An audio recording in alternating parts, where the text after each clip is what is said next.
welcome to this exclusive conversation with ETEducation. I'm Yasmin Taj, editor features at ETEducation and ETHR World, a part of the Economic Times.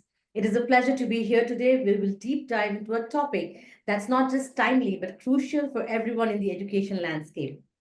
And today I'm joined by Pankaj Asthana, who's innovator and founder of Impactis Global. Pankaj is a seasoned leader in technology and innovation with a career spanning over 2 decades at Fortune 25 companies. Renowned for his expertise in financial product innovation and commercialization, Pankaj has spearheaded initiatives that led to several impactful products, with four generating over $250 million in annual flows. So, in today's discussion, we will deep delve into the financial barriers facing India's education landscape, explore various models designed to address these challenges, and learn how Impactus Global is making a meaningful strides in this domain. In 2022, inspired by a passion for purpose-driven work, Pankaj transitioned from his corporate career to establish Impactives, a platform that redefines scholarship giving for the mass affluent by creating a more fulfilling, personalized experience for donors. Pankaj, thank you so much for joining us. It is an absolute pleasure to have you with us. Thanks, Yasmin. The pleasure's all mine. I've been following your work and very pleased to be with you. Thank you. Thank you so much. I'm looking forward to a very insightful conversation. I think the topic is very critical. And we all know that education has become a cornerstone of economic mobility. Yet recent data indicates that financial barriers often continue to impact millions worldwide.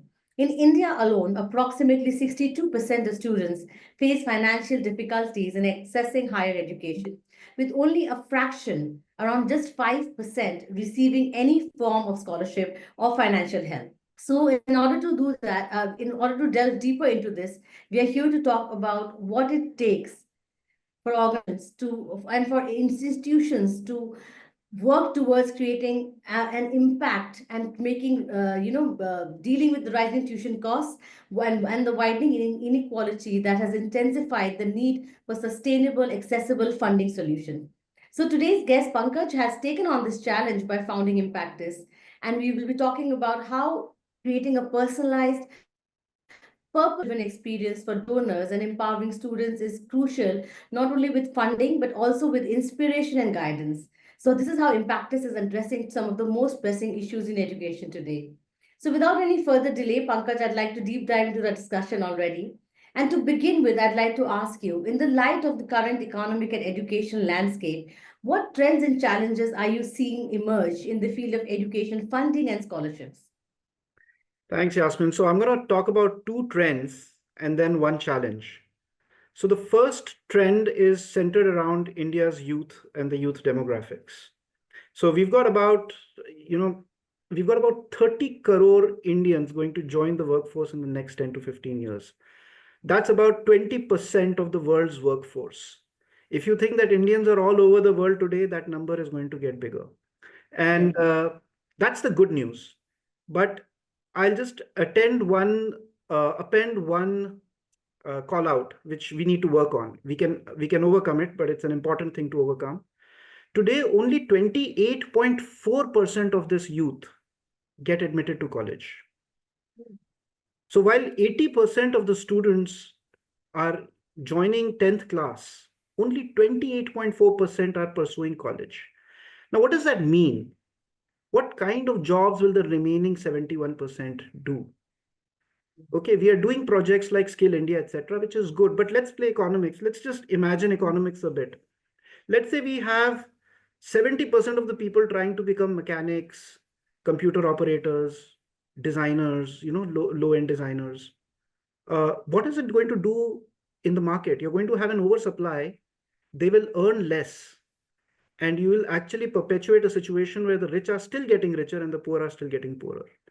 So the solution has to be that we have to invest behind higher education.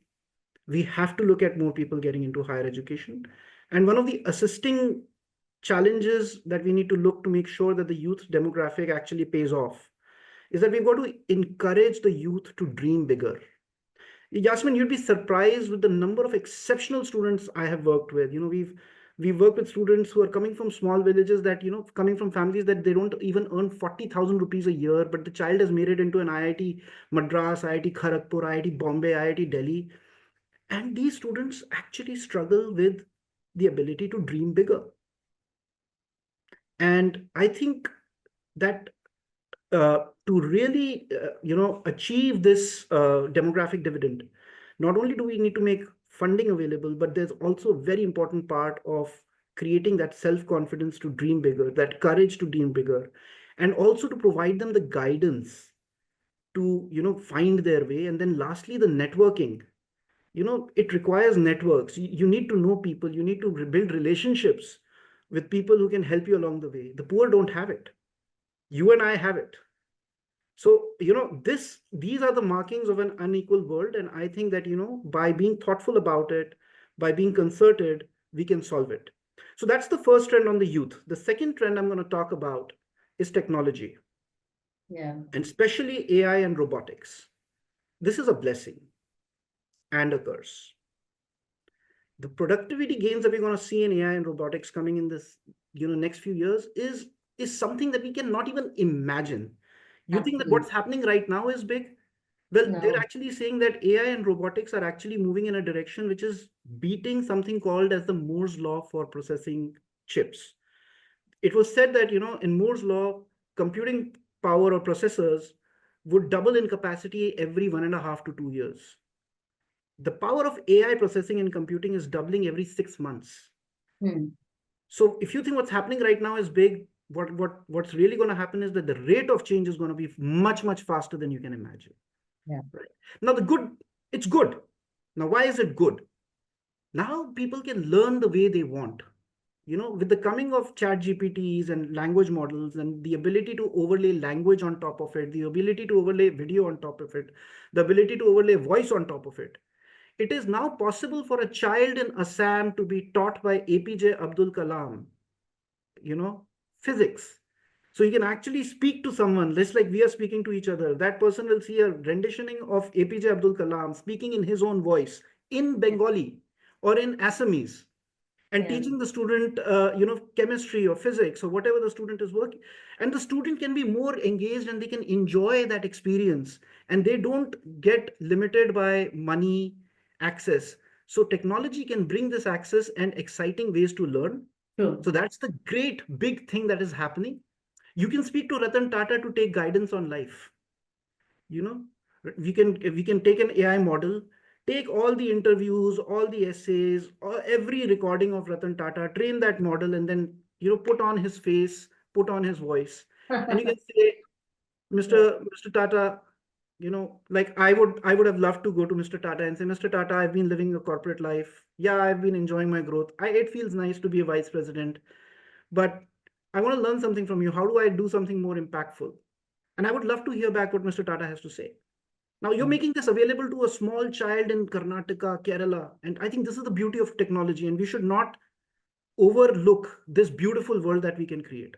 But having Absolutely. talked about this Accessibility. beautiful world, there's also the problem with technology. Yeah. There is going to be there are humanoid robots coming. I will encourage everyone to follow the Optimus robot that Tesla is building.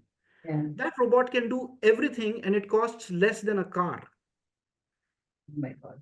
And it looks like a human. It has tactile functions like your fingers, the blue collar jobs. You think that construction works and all those kind of works, they are going to come under challenge. Similarly, white collar jobs, with all these language models, your chat GPTs and others, your white collar jobs are also under threat. So Yeah. one thing is for sure, the future is, my bet, the future is going to be beautiful, but it is going to be beautiful for those who remain updated about technology and who embrace it faster than others. So I think these are the two trends that I think, yes, there is a demographic challenge, but if we can train our youth to accept technology as a enabler, then we Hmm. will be better prepared for this future. And second thing is that if I have full confidence in the youth, if they can be good at TikTok, they can be good at a lot of other things. So we can, if we promote the right spirit, if we promote the right awareness, we can definitely make sure that our youth are prepared for it. So these are the two trends. Now let me talk about the challenge.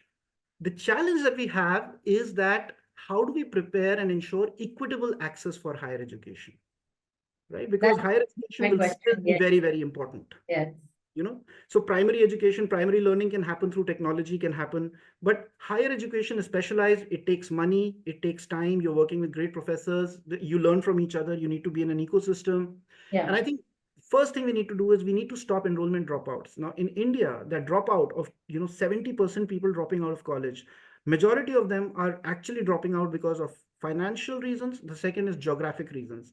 Geographic reasons are also basically a representation of financial reasons. So I studied in a village. It's very hard for me to go and study in a city for a college degree. So I end up dropping out. So we need to ensure that at least the most driven students, they do not drop out. Absolutely. That's the one big challenge. And I think a second big challenge that I would talk about is loans and student loans don't work equally for the poor. Uh, when a middle class family takes an education loan, the ability to repay is actually better than when a poor family takes a loan. And this is actually being seen in data. India has education as a priority sector lending objective. And the PSL is clearly showing that lending in the lower ticket sizes has higher default rates. And banks are finding it harder to lend to poorer people, even within priority sector, right? And what it does, there is a reason. When a child comes from a very low income family or comes from rural India, they have a lot of soft skill gaps. In a classroom, they hesitate to ask a question in English, and that obstructs their learning experience. So these soft skill gaps, when the time they come to apply for the job, even if the student has got the same marks as a middle class or an upper middle class student, because they're not that confident in their communication and their style of thing, they get lesser paying jobs, and that leads to a trouble. So and now, because now they've taken the same amount of loan, but they're not able to earn the same amount of income. And that's a problem. And hence we need to think beyond loans, and that's where scholarships fit in. I think scholarships can create an alternative to debt funding for education. In India, about $2 billion are definitely known to be deployed in scholarships. Most of it comes from government, but there's also a good chunk coming from corporate scholarships.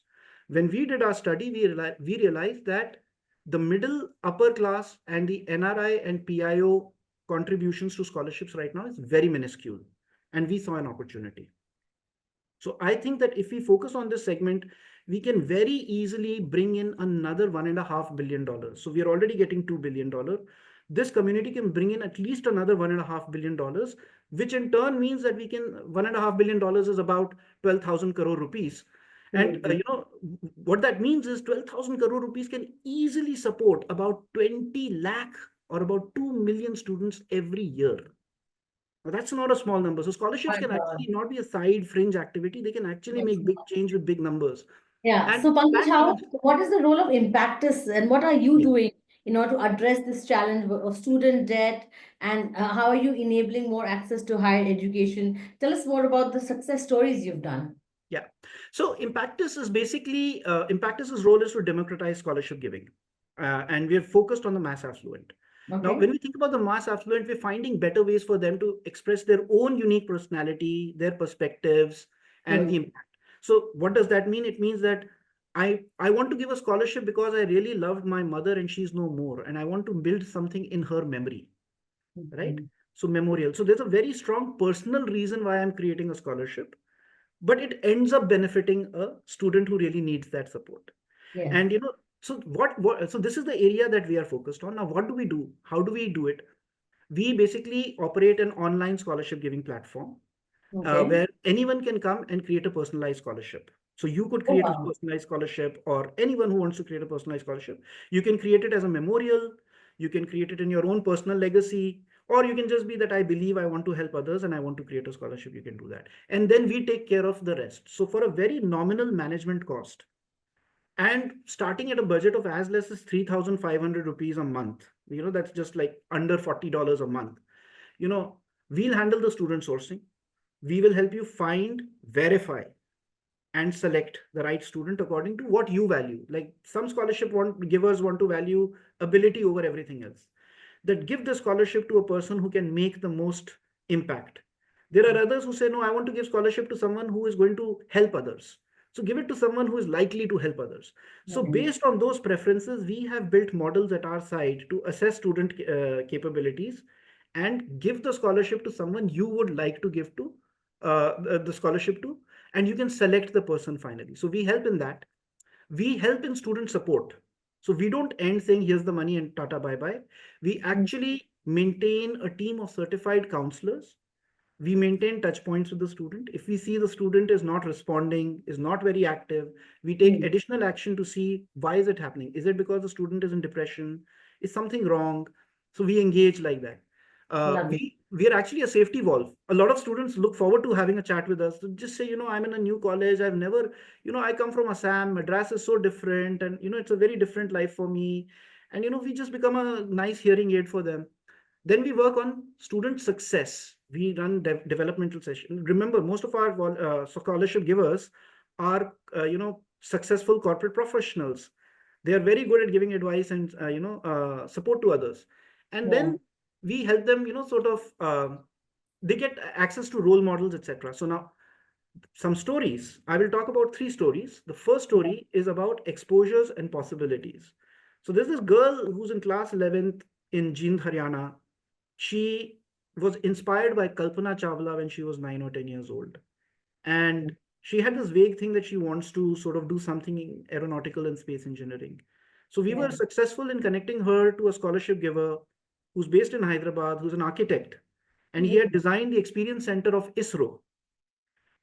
And now the girl is actually, they're coordinating and they plan to organize a session where the girl will actually meet and speak with people at ISRO and maybe even visit there.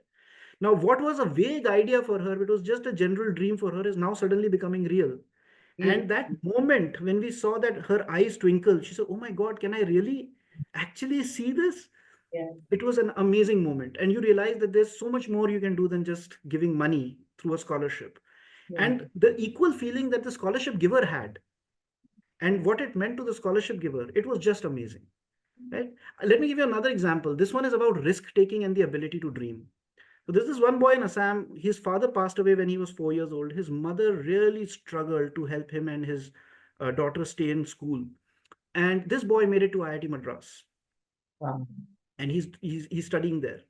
And we, thanks to a family of three brothers and one brother's wife, they gave fully funded scholarship to this boy, and he does not need to worry about buying a laptop, the stay charges, living expenses. He even gets a stipend, and he benefits from all our sessions that we do.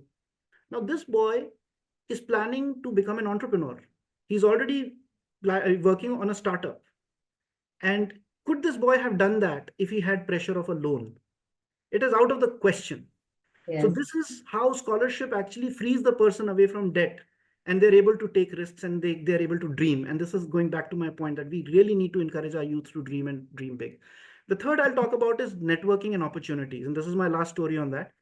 So here's this boy who comes from Karnataka. He's doing an engineering in metals and materials. And he came up to us and said, you know what? Everybody is creating this pressure that AI is big and I should learn Python and I should do computer program. I don't want to do computer programming. I have this special fascination for this material called graphene, and I think this can really be a world-changing material. We can use it in space, we can use it in alloys, we can do a lot of other things with it, and I really want to research on this more. And when he was speaking to one of the scholarship givers, who did not, by the way, fund the student, he was funding some other students, but we've Mm. created a networking community. That scholarship giver said, I know someone very senior at Tata Steel. Let me connect you to him. And thanks to that connection, that boy is now going to do his summer internship next year at Tata Steel in Jamshedpur.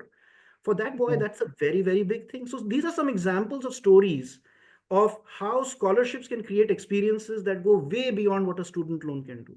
Yeah, and let me add there. I think scholarships in a country like India are so far and few, that students usually do not get access to them. There are very few selected students who are really, really good only get managed to get scholarship. So creating that kind of an ecosystem, and look at the difference everybody here is making. A normal job holding person can also make a difference in someone's life by providing a scholarship. And it's a very, very innovative concept. Pankaj, hats off to you you. I think even thinking about it, I think it's very, very innovative. So thanks for sharing these success stories and the kind of impact, the way you said you want to create a beautiful world, you want to make that change happen. And this is, I think, a very, very beautiful step towards it. Also, Pankaj, I'd like to ask you, you left a very successful international corporate career in innovation spanning MasterCard, Visa, Bank of America, and now you're dedicating yourself to creating impactors. How have your experiences influenced your approach in building a scalable startup, an impactful startup, and how is technology playing a role, especially something like AI, and how is it reshaping the future of philanthropy and higher education, according to you? Yeah, so I basically in my professional career, I was always associated with innovation and product development and product commercialization. And I realized very early in life that my greatest joy at work used to come when I used to work with a very vague idea and bring it into into a product. In fact, when I look back at my corporate career, my biggest sense of accomplishment is I have worked on 4 products that commercialized from zero to more than $250 million. Wow. 4 products, and one of them is over a billion, well over $1 billion. So basically, I always found energy taking a vague idea and building it. So you may say that that bug, which is very common to entrepreneurs and startups, Yeah. that's been native to me, and I really wanted to do something. The other thing is that corporate giants excel. They are simply brilliant at understanding the power of technology, Hmm. distribution, and network effects. And I was very fortunate to work with companies that significantly benefit from network effects. Visa, MasterCard, Western Union, I had also worked at Western Union. These companies benefit a lot by network effects. And there is something to learn. And I started getting fascinated by, how can I take that learning and apply it in other industries, and industries where maybe there are bigger problems to solve. Exactly. And then there was also a very personal reason. I think you may say that impact is personal. I lost my father when I was 19 years old. Um, I couldn't go to regular college. I started working, but I did well. And the reason I did well was because there were strangers who were willing to bet on me, right? That's really My interesting. first boss, uh, he trusted me. He gave me an opportunity, right? And that was something that stayed in my mind. And I said, we got to do something to make, that more scalable. And that's why I took higher education, and I want to do something in higher education. And I really believe that, the world becomes a better place when strangers bet on each other. And That's that's what is sort of driving us. Now, coming to technology very, very quickly, I think technology I'll talk about 2 main technology trends. I have already talked a lot. I think AI can do a lot for philanthropy. It helps us do better matching. yes. And see, scholarship funds are less. How do you ensure that you're not just giving the money to your your driver's son, who has no interest in studying, who doesn't care, who just wants to, have hairstyles like Ritik Roshan and, just enjoy life, as compared to that boy in Assam? How do you make sure that your money reaches to the person who's really hungry to succeed to do something? So, Yes. how do you improve that matching? Technology can play a big role. And the second thing, I will talk about is API frameworks. Mm-hmm. India has done a fantastic job with API frameworks in payments with UPI, Absolutely. and API frameworks in payments in education, especially scholarships. I think the government of India has a great opportunity. They have been very, very forward looking. But if portals like the National Scholarship Portal or the PM Vidya Lakshmi, which has just been announced by the Prime Minister, if Yes. they, instead of just creating standalone portals, start creating open API protocols, that will enable individual private entrepreneurs and innovators to use those APIs and make those scholarships more easily available to people. So I think technology has a very big role to play, and between AI and API, we can do a lot. Yes, great. Thank you. Thank you for sharing that. Pankaj, I think it's evident that organizations, especially Impactors, is playing a very significant role in promoting not just economic mobility, but it's addressing social equality, inequalities at the ground, grassroots level, if I may say. What is it that keeps you going? What's that one core mission or driving purpose for you, if I may ask? You did tell me your personal story, and it starts from there. But if you have to talk about what on a daily basis, what keeps you going today? I think it's very clear. Like I said, I absolutely believe, and that is Impactus's belief. Every person working at Impactus believes this, that the world becomes better when strangers help each other. Yes. So we are very clear. We want to create scholarships where strangers can help each other. I would love to see more people from Hyderabad supporting girls in Haryana. I would love to see more of my scholars who come from Karnataka helping kids in Gujarat, or helping kids in in West Bengal to prepare and to do better in their exams. That's the Yes. kind of world we want to create, and that's what keeps us going. And it's also time to dream bigger. I think a lot of us just believe that we can't do more, and we almost celebrate the fact कि मैं तो कुछ छोटा कर रहा हूँ, I'm doing a little thing. No, the size of the problem is big. Your ability to make a difference is big. You are underselling your own ability to make a difference. Mm. And I think that I really am driven by the fact that I want to show it to more people that you can make more impact with the same 1,000 rupees, or with the same dollar. You can actually make more impact. And I think that's what technology is allowing us, and that's what experience from other industries when applied into scholarship is allowing Absolutely. us.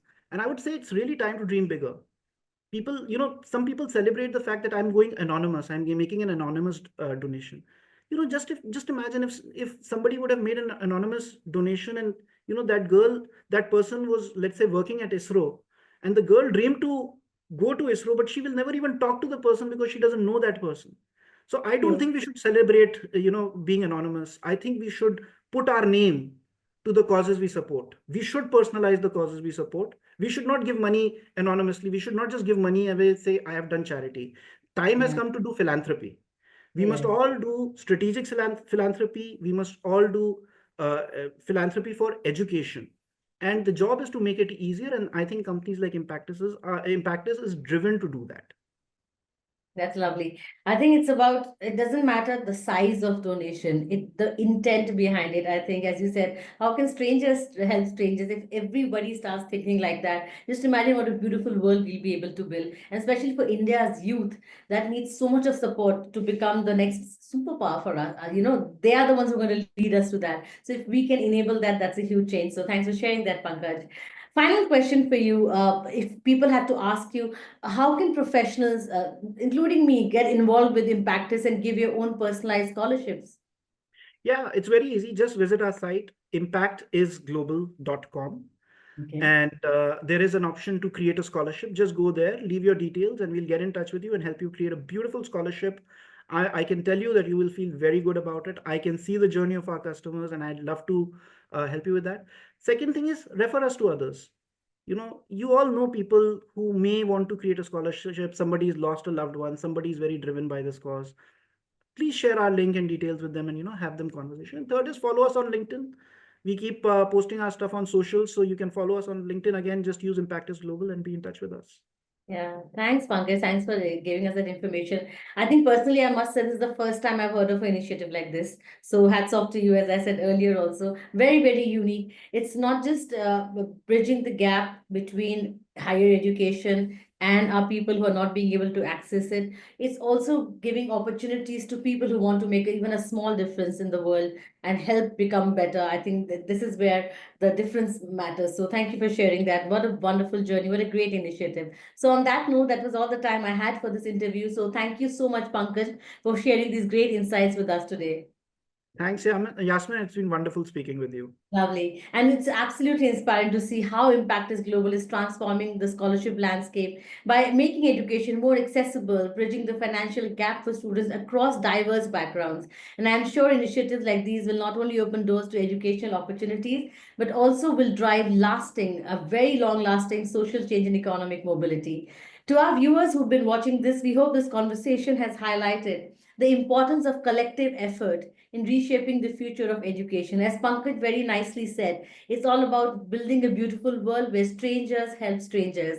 So let's continue supporting solutions that empower our next generation to pursue their dreams and contribute to a brighter, more inclusive future. Thank you all for tuning in, and stay connected with us at ETEducation for more insightful conversations that shape the future of learning. Thank you once again, Pankaj. It was an absolute pleasure talking to you. Thank you.